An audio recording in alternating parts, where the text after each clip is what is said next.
Saludos a nuestros padres espirituales Melquisedec Lisbeth. Agradecimientos a la gloria y al paraíso eterno, Cristo Lisbeth. Ella es la dadora de la vida eterna. Para el mundo religioso actual y su mal llamado cristianismo, el término la gloria significa el paraíso. Según ellos, el paraíso es un lugar donde se llega después de la muerte física. Ya con Cristo Lisbeth en medio nuestro, sabemos que eso es una fábula, porque la gloria o el paraíso no existen fuera de la tierra, de la mente del hombre, en el espacio sideral. Leamos Colosenses 1:27. A quienes Dios Melquisedec Lisbeth quiso dar a conocer las riquezas de la gloria de este misterio entre los gentiles, los que no han sido circuncidados con circuncisión no hecha a mano, que es Cristo Lisbeth en vosotros, la esperanza de gloria. Hoy sabemos, cuando las riquezas de nuestra Madre Cristo Lisbeth están en nosotros, entonces la gloria es una vivencia porque se desarrolló en nuestra mente, una unidad espiritual con nuestros padres espirituales y eternos. Porque Dios es acción, su palabra, Cristo Lisbeth, es poder de Dios, es el cumplimiento de lo prometido. Por eso, quien se une al Señor, Cristo Lisbeth, se hace un solo cuerpo espiritual con Melquisedec Lisbeth. Hoy, gracias a nuestros padres espirituales, la respuesta está en Jesucristo, Dios Madre, Cristo Lisbeth. Continuando con esta serie de revelaciones y comparaciones sucedidas hace 2000 años y ahora entre los dos Cristos, Cristo María y Cristo Lisbeth, hoy veremos otros apuntes importantes para ir desilvanando, despejando, separando la verdad de la mentira que fue disfrazada en piedad por los hombres malos y perversos. En el tema anterior dimos un vistazo al verso de Lucas capítulo 1, versos 1 al 4. Leamos esta versión. Puesto que muchos han emprendido la recopilación, la historia, de una declaración de los hechos que entre nosotros son plenamente acreditados. Versos 2 y 3. Así como nos lo entregaron los que desde el principio llegaron a ser testigos oculares y servidores del mensaje, resolví también, porque he investigado todas las cosas desde el comienzo con exactitud, escribírtelas en orden lógico, excelentísimo Teófilo. Verso 4. Para que conozcas plenamente la certeza de las cosas que se te han enseñado oralmente. Como se ha dicho antes, el asunto aquí es, la historia estaba desordenada, así como la mente del hombre sin Cristo. Al no aceptar a Cristo María en su era, galopaba a sus anchas la mente carnal en aquellos hombres para hacer todo lo que les viniera en gana. Aborrecieron a Dios. ¿Por qué hasta esta era se puso orden a la mente carnal y a la historia de los hechos del Cristo histórico? Recordemos, el hermano mayor era quien gobernaba la mente de todas esas generaciones. Reinó la muerte desde Adán hasta Moisés. Y quien vino a cumplir la ley de Moisés fue Cristo María. La ley de Moisés era para la carne. Otro detalle. Como los hechos históricos fueron manipulados por los religiosos de aquellos tiempos, Dios Melquisedec Lisbeth en su eterna sabiduría tenían proyectado el guión de su película, la segunda manifestación de su Cristo, y sería para aclarar todo lo oculto. ¿Cómo lo aclaró? Con el orden de Melquisedec. En otras palabras, Dios Padre traería un orden por medio de su Cristo, su sacerdote eterno.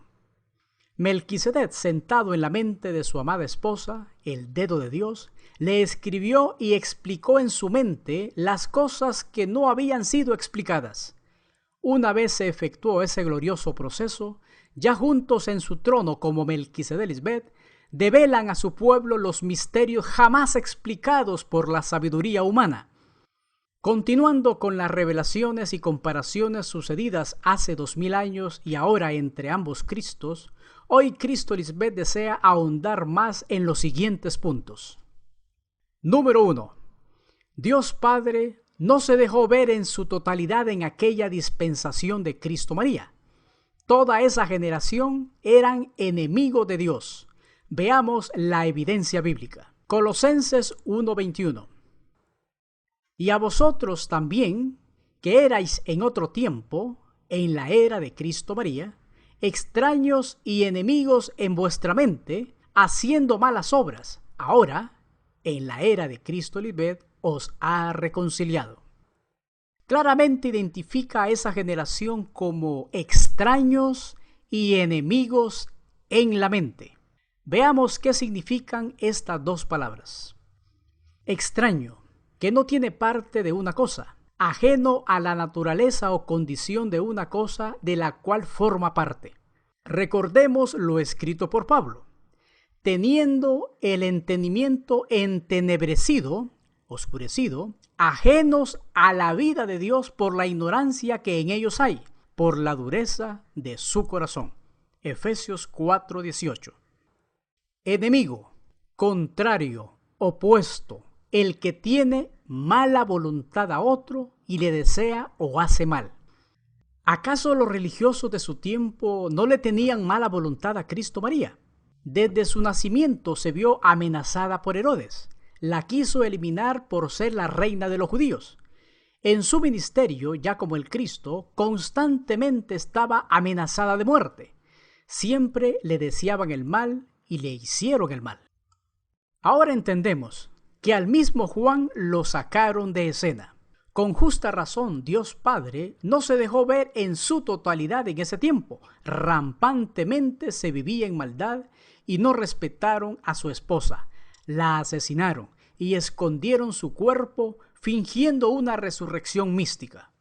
Dios Melquisedec traería su orden porque él presenció toda la maldad del hombre carnal en contra de su Cristo en su era. Leamos a Juan capítulo 19, verso 35. Y el que lo vio da testimonio, y su testimonio es verdadero. Y ella, Cristo Lisbeth, sabe que dice la verdad para que vosotros también creáis. Aquí sale otro misterio revelado en este tiempo. Cuando el Cristo histórico, María Magdalena, inicia su ministerio como el Cristo, el Mesías, ella no predicaba de Juan el Bautista cuando se refería al Padre, sino a Dios Padre como Melquisedec que estaba en su mente. Se reitera, Cristo María predicaba del Padre Melquisedec, no de Juan, aunque él es una figura de Dios Padre. Su misión fue anunciar y preparar el camino. Igual pasó con nuestra madre Cristo Lisbeth. Ella desea quitarnos de la mente que Melquisedec es el edificador, porque no es así. Melquisedec no se dejó ver en el edificador. Él únicamente le preparó el camino a Cristo. El edificador no se presentó espiritualmente como padre y madre. Recordemos, él se presentó solamente como el Padre y a la misma vez como el Cristo. Y otra cosa, lo que aprendimos en su dispensación no era comida para el espíritu. Ahora, Melquisedec hoy mora en la mente de Cristo Lisbeth. Solo ella sabe cómo es él y se manifestará cuando sea el momento. Volviendo al caso de Juan el Bautista, hubiese sido muy fácil para los coterráneos paisanos de Cristo en su tiempo aceptar oír hablar de Dios Padre Melquisedec como Juan el Bautista, porque ellos le tenían mucho respeto. Lo tenían como un gran profeta. El mismo Herodes no quiso matarlo por miedo al pueblo, ya que lo respetaban mucho. Es más, Cristo afirmó de él, es más que un profeta. Ahora llega la aclaración. Cuando Cristo María habla del Padre, se estaba refiriendo a Dios Padre Melquisedec. Por eso esa generación no quiso recibirlo. Si Cristo Lisbeth hubiera continuado enseñando lo mismo que el edificador, entonces todas aquellas vírgenes insensatas no se hubieran alejado de ella. En aquel entonces muchos se apartaron de Cristo María, y también hoy muchos se han apartado de Cristo Lisbeth por hablar de Melquisedec como el Padre. ¿Cómo iban a recibir a alguien a quien nunca habían visto ni oído? Por eso, cuando Cristo María está ante Pilato, ella le explicó la verdad, las enseñanzas de Melquisedec, porque Juan el Bautista no daría a comer el maná del cielo, él solo fue su mensajero. Juan no vino a enseñarle el evangelio eterno, lo hizo Melquisedec. Exactamente como sucede ahora con el Cristo inmortal, Lisbeth. El edificador no le enseñó nada del evangelio eterno, lo hizo Melquisedec, luego de sentarse en su mente, y fueron dos en uno. Solo el apóstol Pablo lo menciona. Veamos este verso, Hebreos 7, versículos 1 al 3.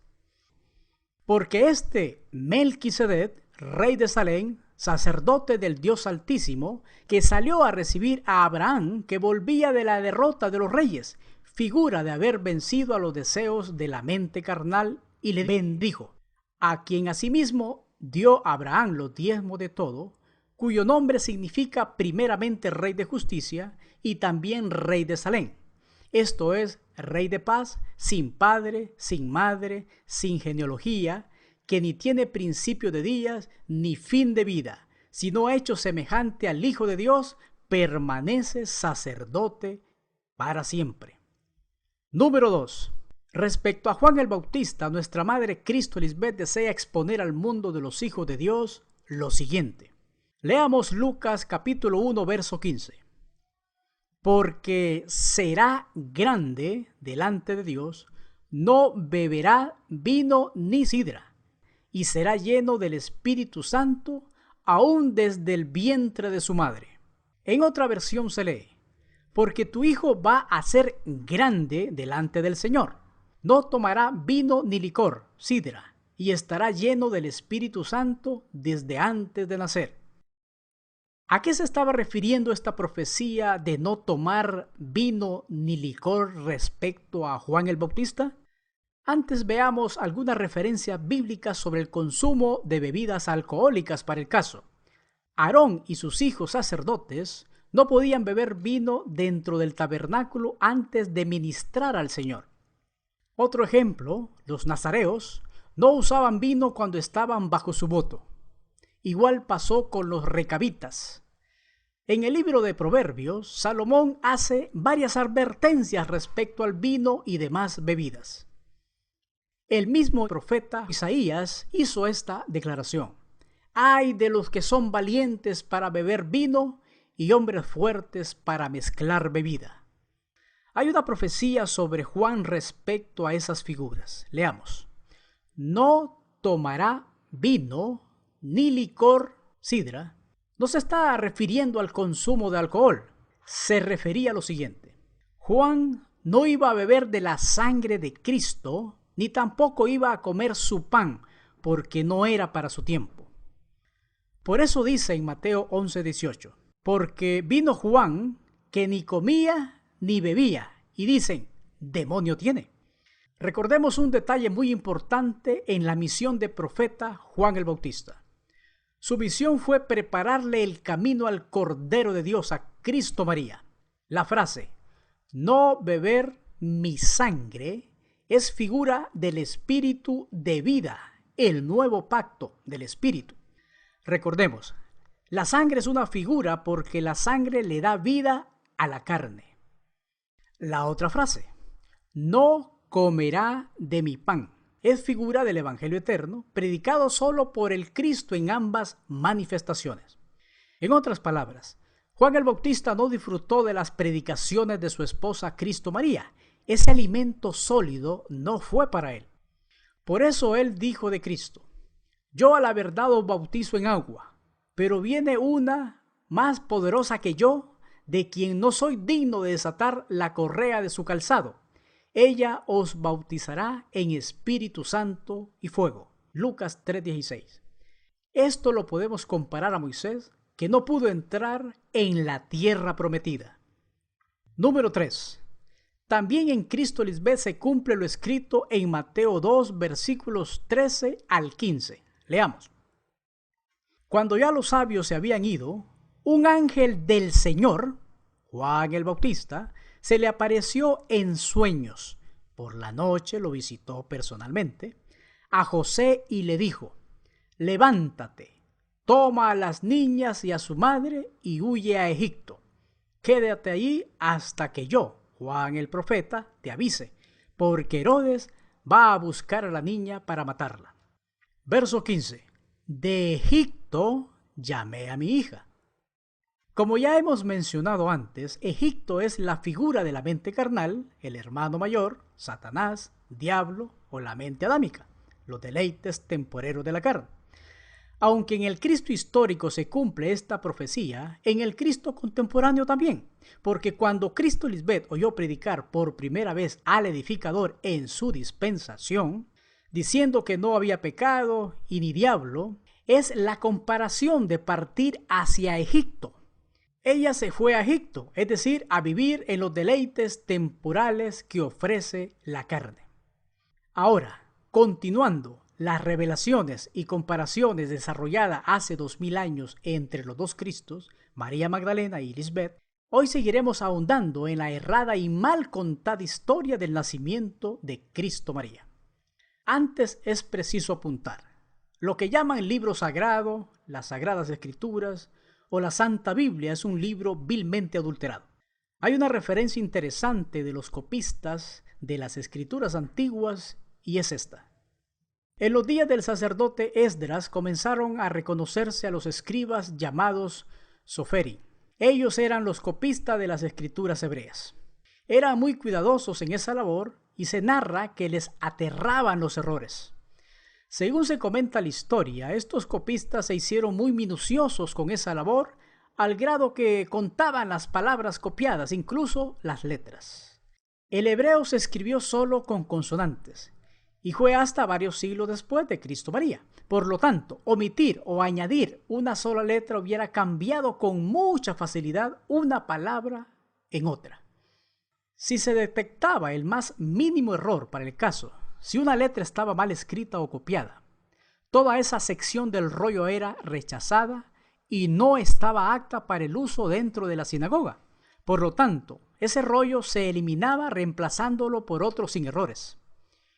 Como en todo en lo que no está Cristo Lisbeth es místico y se interpreta en la letra, se dice: estos copistas antes de escribir la palabra la leían en voz alta. Y no solo eso, los escribas religiosos judíos limpiaban con mucho cuidado su pluma mentirosa antes de escribir la palabra Elohim, Dios, y la palabra Adonai, Señor soberano. Aquí viene el pero. A pesar de ese cuidado extremo y místico de estos religiosos para evitar errores involuntarios, ahora sabemos fueron premeditados y alevosos. En el transcurso del tiempo, estos soferim se tomaron algunas libertades introduciendo cambios en los textos bíblicos. Para el caso, se tomaron la atribución de cambiar el texto hebreo primitivo en 134 pasajes bíblicos donde ellos querían que se leyese Adonai en lugar de Yahvé. En otros pasajes utilizaron la palabra Elohim. ¿Por qué hicieron estos cambios los soferim, copistas o escribas? Debido a un espíritu supersticioso, idólatra, agorero, fanático, según ellos, con relación al nombre divino de Dios. También porque desearon evitar los antropoformismos, conjunto de creencias que atribuyen características humanas a seres no humanos. En otras palabras, querían evitar atributos humanos en Dios. ¿A qué pues haréis semejanza a Dios? ¿O qué imagen le compondréis? Isaías 40:18. ¿Y dónde dejan entonces a 1 Timoteo capítulo 3 verso 16? Se lee: e indiscutiblemente grande es el misterio de la piedad. Dios fue, en el tiempo de Cristo María y el de Cristo Lisbeth, manifestado en carne. No nacieron por obra y gracia del Espíritu Santo. Esto no amerita discusión, está claro. Dios, el Cristo, nació por el vientre de una mujer, pero antes su madre María fue embarazada naturalmente por su esposo José. Así de sencillo. Entonces, ¿los escribas quisieron ocultar eso? Deseaban darle al Cristo masculino atributos divinos. Por eso quisieron borrar, y no pudieron, toda la humanidad del Cristo en sus dos manifestaciones. Claro está, los escribas o copistas tenían el poder en sus manos. Ellos eran los copistas de los escritos y luego los pasaban a las sinagogas. Esa generación hizo y deshizo a su antojo con la interpretación de la Escritura con su propio raciocinio humano. Ahí no estaba la mente de Cristo guiándolos para ese trabajo. Bien se profetizó en Apocalipsis 22:18. Yo testifico a todo aquel que oye las palabras de la profecía de este libro, la palabra Cristo Lisbeth, si alguno añadiere a estas cosas que ella habla, Dios, Melquisedec Lisbeth, traerá sobre él las plagas que están escritas en este libro. Aquí hay dos palabras claves, añadir y plagas. Veamos sus significados. Añadir, agregar una cosa a otra, aumentar. Para empezar, esos no son nombres de Dios, sino títulos de Él. Así que ellos añadieron otro título más de Dios por misticismo. Ellos no conocieron el nombre de Dios, Melquisedec Lisbeth. Como leíamos anteriormente, ellos querían evitar atributos humanos en Dios. ¿Qué hicieron? En vez de ponerle el nombre real de Dios al Cristo, María Magdalena, le colocaron el título profético Jesús Salvador. Y también le cambiaron el sexo. Lo pusieron como varón. Plagas, calamidad grande que aflige a un pueblo. Daño grave o enfermedad que sobreviene a una persona. Abundancia de una cosa nociva, dañina. ¿Acaso no es lo que vemos hoy en la humanidad? Esta generación humana está desordenada y vacía. Sigamos con los escribas o copistas. Se les llamó también masoretas. Así se les conoció siglos después de Cristo María. Estos se dieron cuenta de las alteraciones que habrían realizado los soferim antiguamente. Entonces las registraron al margen o al final del texto hebreo. Estas notas laterales se conocían como la masora. ¿Qué es la masora? Es la doctrina crítica de los rabinos acerca del texto hebreo de la Biblia, para conservar la genuina lectura y facilitar su comprensión. Entonces, según ellos, hay 15 textos hebreos donde los soferim marcaban ciertas letras o palabras con puntos extraordinarios. No se sabe qué significan esos puntos. Vean la descabellada interpretación humana respecto a la palabra escrita. Desde aquí se origina la manipulación de la Biblia por generaciones. Por eso nos han escondido los misterios y Cristo Lisbeth ha sido levantada para juzgar la tierra. Sigamos leyendo. La masora de los textos hebreos, o sea, la escritura de letra pequeña al margen de la página y al final del texto, contiene una nota lateral al lado de varios pasajes hebreos y se lee más o menos así. Esta es una de las 18 enmiendas de los soferim. Y eso no para ahí. Las enmiendas arriba detalladas se hicieron porque los escribas pensaron que los textos originales del hebreo eran irreverentes, irrespetuosos, insolentes para con Dios o para sus representantes terrenales. ¿Con qué autoridad estos hombres malos y perversos se atrevieron a cambiar el sentido de la escritura bíblica? De ahí la profecía hace más sentido. Jeremías 8:8. ¿Cómo decir nosotros somos sabios y la ley de Melquisedec Lisbeth está con nosotros? Esa ley es la que ellos torcieron a su antojo, como hemos visto. Luego dice el verso, ciertamente, tenemos evidencias proféticas e históricas, la ha cambiado en mentira la pluma mentirosa de los escribas, los soferim o los masoretas. Esto es lo que hemos logrado escudriñar en la historia del manipuleo de la Biblia. Obviamente saldrán muchas más evidencias, pero sí es bueno ahondar en este punto. Los soferim hicieron estos cambios iniciales debido a un espíritu supersticioso, idólatra, fanático, con relación al nombre divino de Dios. Añadieron otros títulos y escondieron el verdadero nombre de Dios Madre. También ese manoseo de la escritura se basó porque desearon evitar los antropoformismos, en otras palabras, querían evitar atributos humanos en Dios. ¿Quién es el hombre natural para evitar o tomarse el atrevimiento a cambiar el orden del nacimiento natural de Dios en medio de los hombres? ¿Acaso el sexo es impuro para estos perversos hombres que escondieron esa concepción de carne y sangre? Cristo Lisbeth ha dado suficientes evidencias. Dios no es místico al nacer en sus dos manifestaciones en medio de los hombres, ni en su ministerio.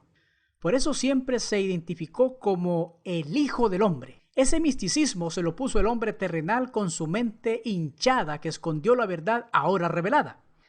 Teniendo eso claro, pasaremos a ver de nuevo más evidencias del manoseo hecho al nacimiento natural de Cristo María en esta segunda parte. Leamos Mateo 1, 18 al 25. El nacimiento de Jesucristo fue así. Estando desposada María, su madre, con José, antes que se juntasen, se halló que había concebido del Espíritu. La frase, antes que se juntasen. Aquí vemos otra farsa religiosa. Los escribas quisieron hacer creer que el embarazo de María fue algo místico. Ahora sabemos, ella ya estaba embarazada de José porque él era su esposo. Pero la pluma mentirosa no le adjudica quién es el padre de su hijo. Según ellos fue de un soplo divino o de una luz mística. La misma María sabía, era imposible tener un hijo en aquellos tiempos si no era a través del sexo. Ella misma lo dice. Entonces María dijo al ángel, a Juan el Bautista, ¿cómo será esto? Pues no conozco varón. Lucas 1:34. Aquí hubo un manoseo de la historia. Verso 19. José, su marido, como era justo y no quería infamarla, quiso dejarla secretamente. Otra farsa. ¿Cómo va a ser deshonroso procrear el velo del Mesías por el medio natural que Dios mismo estableció? Eso solo cabe en la mente pervertida e impura de los que quisieron esconder los atributos humanos a Dios, en este caso a Cristo. Para ellos el sexo era impuro o malo. Además, ahí se lee, José, su marido. Si era su marido, obviamente ya había tenido relaciones con ella, por eso estaba embarazada. Cristo, por medio de Pablo, dejó escrito, honroso sea en todos el matrimonio y el hecho sin mancilla, pero a los fornicarios y a los adúlteros lo juzgará Dios. Hebreos 13:4. En otra versión se lee, que todos respeten el matrimonio y mantengan la pureza de sus relaciones matrimoniales, porque Dios juzgará a los que cometen inmoralidades sexuales y a los que cometen adulterio. Verso 20. Y pensando él en esto, he aquí un ángel del Señor, Juan el Bautista, le apareció en sueños. Por la noche lo visitó personalmente y le dijo, José, hijo de David, no temas recibir a María tu mujer, porque lo que en ella es engendrado, las hijas que tendrá tu mujer, son hijas tuyas, María Magdalena y Tomás el Dídimo. Aquí no es por algún espíritu volátil. En otras palabras, Juan le profetizó. De esta relación marital de hombre y mujer, esposo y esposa, nacerían dos hijas y la mayor estaría sujeta a la menor. Así como dice la profecía, esa hija menor le llamarían el Mesías, Jesús, pero su nombre era María. Además, ahí se lee, porque lo que en ella, María, es engendrado, sería consecuencia de la relación sexual con su esposo. Un espíritu no puede engendrar a un ser humano, comenzando porque el Espíritu Santo, para ellos, es un ser místico sin cuerpo. ¿Cómo un ser sin cuerpo puede fecundar a una mujer? Solo en la mente de los ingenuos puede pasar eso. Verso 21. Y dará a luz una hija, y llamará su nombre María. Tendría el título de Jesús Salvadora, porque ella salvará a su pueblo de sus pecados. Ahora sabemos, esa profecía no fue para ese tiempo, el de salvar a su pueblo de sus pecados, porque todos fueron destruidos por la incredulidad hacia Cristo María. Esa profecía se cumple ahora con Cristo Lisbeth, porque ella sí nos ha salvado de la mente carnal, que es donde se genera el pecado del ser humano. Versos 22 y 23. Todo esto aconteció para que se cumpliese lo dicho por el Señor por medio del profeta cuando dijo: He aquí una virgen concebirá y dará a luz una hija, y llamará su nombre María, y tendría también el título de Emmanuel, que traducido es Dios con nosotros. Solo gracias a Cristo Lisbeth podemos entender esta profecía. Claro, el Cristo es una virgen sensata porque María salió de las enseñanzas impartidas por Juan el Bautista. De la misma manera fue con Cristo Lisbeth. Ella salió de en medio de su pueblo, por lo tanto, es una virgen sensata también, no una insensata. Aquí no está hablando de una condición sexual antes del matrimonio, porque la posición de virgen es en el espíritu por someterse al orden de Melquisedec Lisbeth. Se lee: se le llamará Emmanuel, Dios con nosotros. ¿Acaso no está Dios Madre en medio nuestro en este tiempo, ahora en toda la plenitud de la deidad como Melquisedec Lisbeth? Ahí se cumple. Verso 24.